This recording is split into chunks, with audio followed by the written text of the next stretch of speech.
Assalamu alaikum, how you all doing? We are just few days to the beautiful month of Ramadan, and so many people want to keep fit in this month of Ramadan. Some people look at the month of Ramadan not just as an opportunity for them to make their soul fit, but to also make their body fit. So joining me today on this conversation is none other than my very good friend Bello Abba Gana. Habibi, how are you? I'm very good. How are you? Good to see you, yeah? Likewise, my brother. Likewise. This is your first interview. Yeah. Are you nervous? Slightly, yeah. I know you're nervous. Well, let's What get can I straight to say? the point, bro. Yeah. We are just few days away from the month of Ramadan. Of course. I think just few days. Yeah, very, like very few just days. over a week. Yeah. And so many people want to keep fit, and I think it's an opportunity for you if you know how to work it out, Yeah, for of you to course. keep fit. And we have this conversation a lot, and I felt there was a need for people to know how to keep fit this Ramadan. Like, so tell us, is it a possibility to keep fit while you're hungry? So thank you very much for having me Yeah. again. So of course, 100% it is possible to keep fit. I feel like people have this misconception, like they think it's extremely difficult. It is a bit difficult, but it's possible. I feel like a lot of the times when you go through drastic change, Right. so going from a state of not fasting at all to kind of having to fast for a full month, you kind of go into a mode of prioritizing one or two things and leaving out the rest. Amazing. So people tend to just prioritize, obviously, which is the main thing, prioritize your deen and focus on that, and they feel like they can't do anything else. So they kind of underestimate how much they can do. But even being healthy is part of the deen. 100%, exactly, Right. exactly. And that's one of the reasons why I'm always pushing for people to actually focus on fitness even during Ramadan, because ultimately the goal of fitness is health. I feel like people have the misconception. Nowadays it's kind of blurred. People feel like fitness is all about going to the gym, having abs, having big shoulders or whatever. So it's way deeper than that. It's a lot deeper. It's about health. It's about being healthy, staying fit, so that you can live longer and enjoy your life better. MashaAllah. And I feel like in Nigeria, we tend to kind of overlook fitness because we take it as a luxury, but in reality, it is a necessity. So 100% it is possible, and you just have to have that mindset, and you just need to focus and believe in yourself that you can. Amazing. Now, Bello, you say it's possible for us Yeah. to do this, but there are some factors that will stop us from doing this. Because, Yeah. brother, I'm fasting. man. Yeah, of course. And I'm so tired. Of course, And, I just want to just sleep all day, read a bit of Quran, sleep, Yeah. wake up, and this is the normal fasting person. Yeah. And you find out even when you go to work, you get weak, right? Yeah. How do you draw a balance? Like, I'm fasting, I want me to go to the gym, Yeah. or rather, you want me to, what they call it, do some workout. How do I Yeah. bring a balance to this? Okay, good question. Amazing question. So the truth is, there's two parts to fitness. There's the actual working out, Right. and there's the nutrition. And when you focus on both of them and not one or the other, you find it easier to do so. And everyone is different. And you kind of need to just define your goals. The first thing you need to do is define your goals. Because the truth is, your goals are different to my goals and are different to someone else's goals. Right. So once you define your goals, you can work towards that, because everyone achieves their goals in different ways. So for example, like you said earlier you want to lose belly fat. So you're not really focused on like building like crazy amount of muscle or getting like extremely strong. Yeah. So the exercises that you're going to be doing are different from someone like me that is focused on building muscle and bodybuilding and aesthetics and everything. So once you define your goals, then you train accordingly and eat accordingly. Right. These are the most important things. And Train later on, accordingly, yeah. eat accordingly. Exactly. And later on, we'll discuss different goals and what you can do. So to now, kind of we achieve all them. know that for you to become physically fit, you have to go to the gym and Yeah. like so it. No, you don't. But, really? You don't. Because my question was going to Yeah. be, we are fasting and Yeah. most gyms, they got so much haram music and everything, Yeah, Jahannama like true. music, and you don't want to be like, I'm trying to be mashallah Yeah, tabarakallah, yeah. and there's waliyazu billah here, and I want to keep fit at the same time. Of course, I right? understand. Yeah, so, yeah. really, like, you just said that we don't really have to go to the You gym. don't have to go to the gym. Can you elaborate more on that? Okay, so the thing is, it goes back to defining your goals. Right. So certain goals, you have to go to the gym. To be honest, you know, if you're bodybuilding with weights and you're doing strength training, you need to go to the gym because you need that equipment. But if you're just trying to lose weight, or if you're doing like maybe like some calisthenics, beginner calisthenics, like you don't really need to go to the gym. You can do a lot of the stuff at home. Okay, let's focus on one thing. Yeah. Losing Weight. Okay. What do you do? What kind of workouts can you do at home? Okay, perfect. So if you want to lose weight, you on the workout side, you need to burn calories to exercise. And on the nutrition side, you need to eat a bit less so that ultimately you're in a caloric deficit. A caloric deficit is when you're burning more calories than you require. So inevitably you lose weight. Right. You know, so focusing on the workout part, you need to just do exercises that are going to burn more calories than the other ones. So you can go two ways, and it just depends on preference and some other health things. So you can do low intensity cardio or high intensity cardio. So low intensity cardio would be something like taking a walk. You understand, like maybe taking a 30-minute walk, 35-minute walk, 1 hour walk, maybe around your neighborhood a couple times. You know, it's low intensity. Maybe you cannot run, or maybe like you don't enjoy it. You just want to like take it slow. You know, if you have the benefit of having a treadmill close to you, you can do like incline walking. Incline walking is one of the best low intensity cardio that burns significant amount of calories.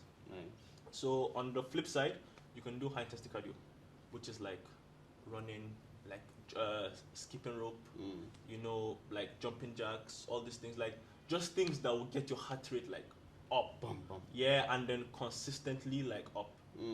And when you do that, it forces your body to burn a lot of fat, because fat is energy. So your body is maximizing that fat and using it as energy to fuel that working out. So that's the science behind burning fat for weight loss. Well, that's really amazing. But at what time can someone do this? Because I told you earlier, people are exhausted, right? So what are the best times for you to actually do these workouts in the month of Ramadan while you're fasting? So there are kind of, let me say, 4 times you can work out. Actually, 5. So I'm gonna break them all, and I'm gonna say the ones I recommend and the ones I don't recommend. So we'll start in chronological. We'll start in chronological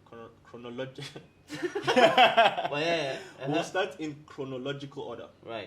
So the first time is immediately after suhoor.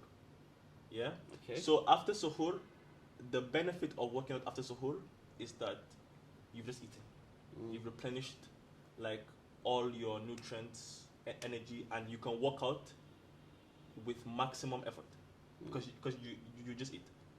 The downside of working out after suhoor is that you have to fast the rest of the day, maybe like dehydrated or tired or just not efficiently, and that may hinder your potential to focus on your deen.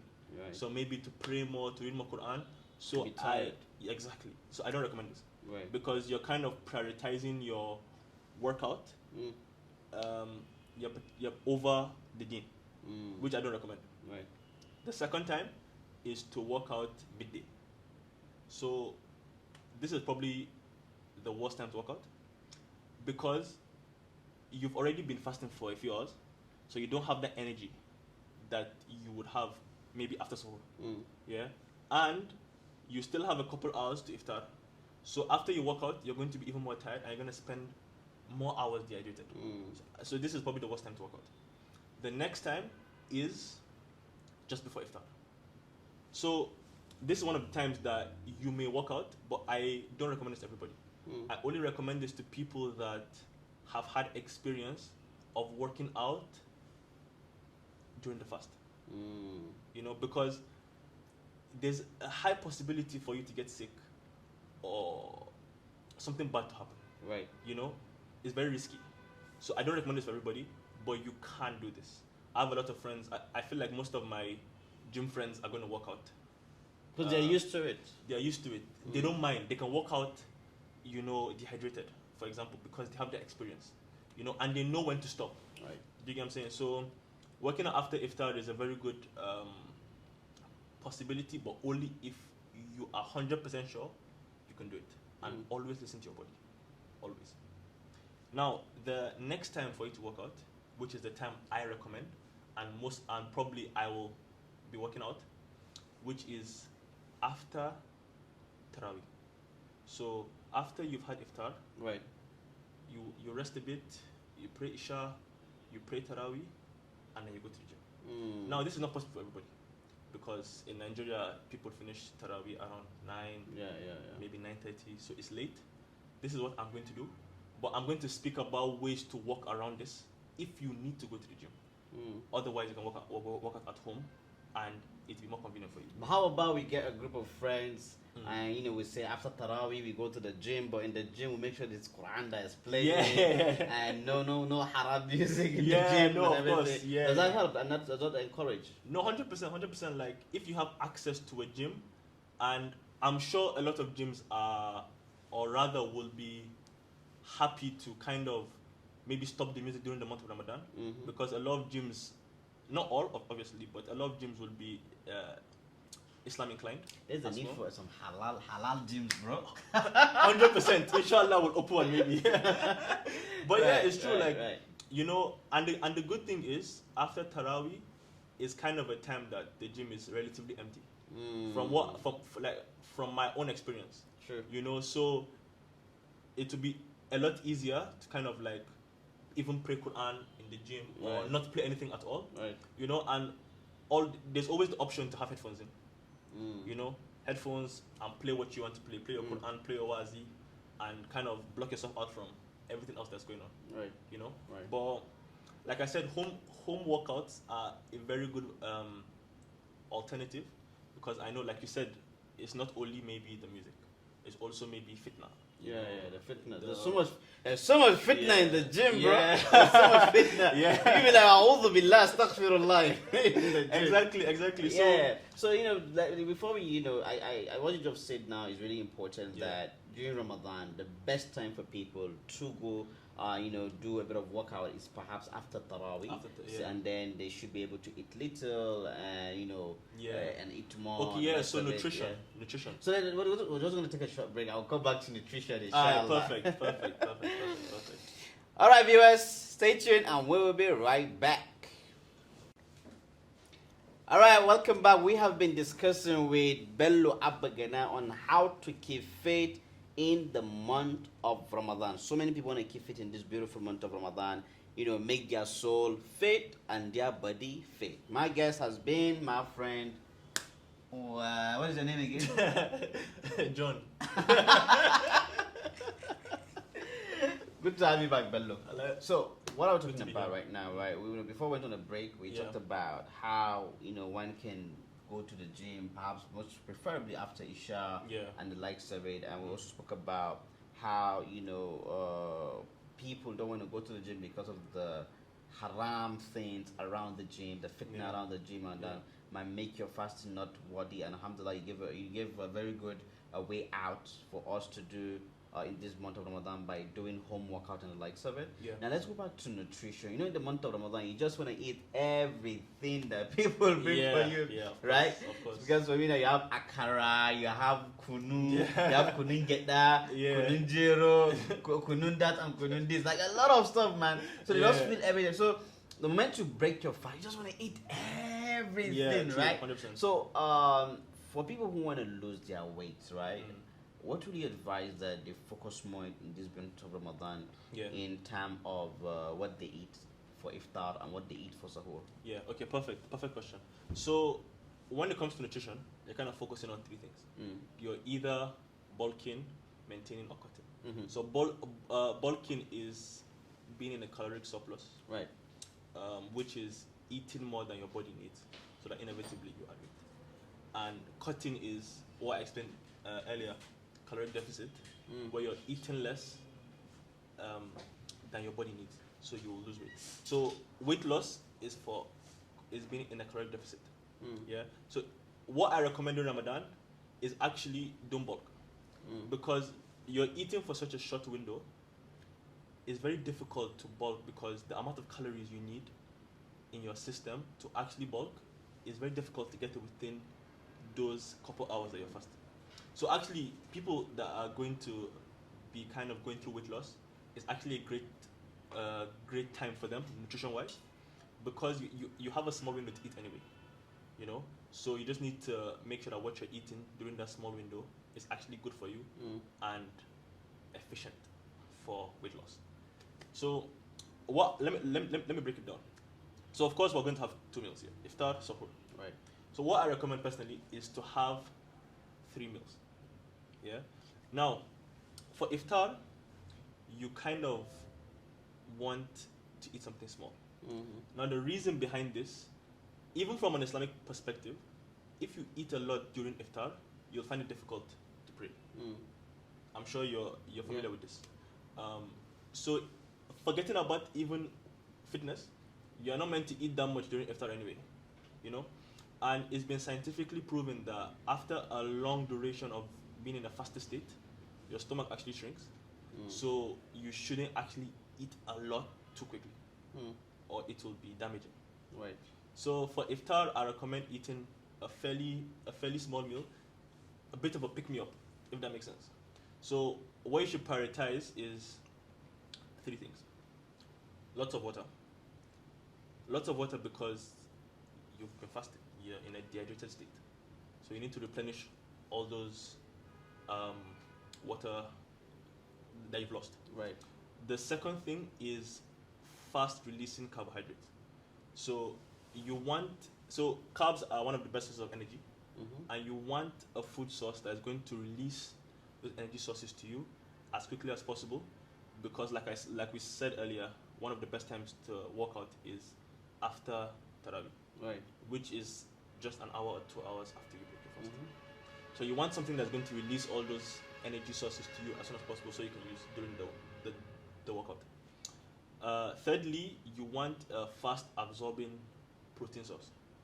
So Can you give an example of the former one? Like, what kind of food are you talking about? okay, thank you very much. Yeah. So fast releasing carb source would be something like dates, which is actually convenient for A lot of people. Exactly. Yeah. So dates are fast releasing carbs. I recommend sticking to fruits because most of the other fast releasing carbs, they are kind of bad for you. It's like sweets, long grain rice is actually a decent source. But if you're diabetic, you have to be careful because high GI foods will trigger your blood sugar to spike. So you need to be careful with this. Yeah, it's recommended, but it's not set in stone. So if you're diabetic, like, please do not eat high GI foods and say Bello told you to eat high GI foods. So yeah, so I would stick to fruits. So dates, watermelon, bananas, these are good sources of fast releasing carbs. But you can also eat medium releasing carbs because as long as it's not slow, you know. So it could be maybe like rice. It could be many rice, to be honest. That's the most common. Pasta as well, even though I don't like pasta that much. But yeah, then a protein source. Right. So the thing with the fast absorbing protein is that the best fast absorbing protein is actually a supplement, which is whey protein powder. Because most foods have a combination of fast absorbing protein and slow absorbing protein. So it's kind of difficult to get a food that has just fast absorbing protein. So hold it. Sorry. What you're saying is that we should go get the powder and No. Ramadan. So no, wait. So the powder is recommended if you have access to it. You know, if you don't have access to it, if you don't have access to it, it's fine. Access to. Exactly. If you don't have access to it, just eat any protein source. So whatever you get your hands on, chicken, fish, you know, shrimps, if you can afford it. Yeah, you know, eat whatever protein source that you have access to. It's fine. These are just recommendations on what's the best. It doesn't mean that this is what you have to do or have to eat. This is just the best thing. You know, ultimately, you just want to make sure you're eating healthy, and whatever your goals are, your feeding is in line with your goals. So if you're, like I said, if you're weight loss, caloric deficit, and if you're bulk, I recommend caloric surplus. All right, But Bello. That's amazing. Just before we end the program, I want to ask you, how does someone draw a balance with their work life and also, trying to gym in general? Okay, sorry to stop you. Yeah. There's so much nutrition more. No comment. You say what? There's so much more nutrition. Uh, So that's the first meal iftar. what's the second meal? So the second meal is the meal that you're waiting for. That's the meal where you're fine to eat whatever you want. Obviously, like have restraint, but eat to your heart's desire pretty much. So the idea is that you have iftar, small meal, pick me up. You have enough energy to pray and work out, and after the workout, when you're tired, you get hungry again, eat a proper meal.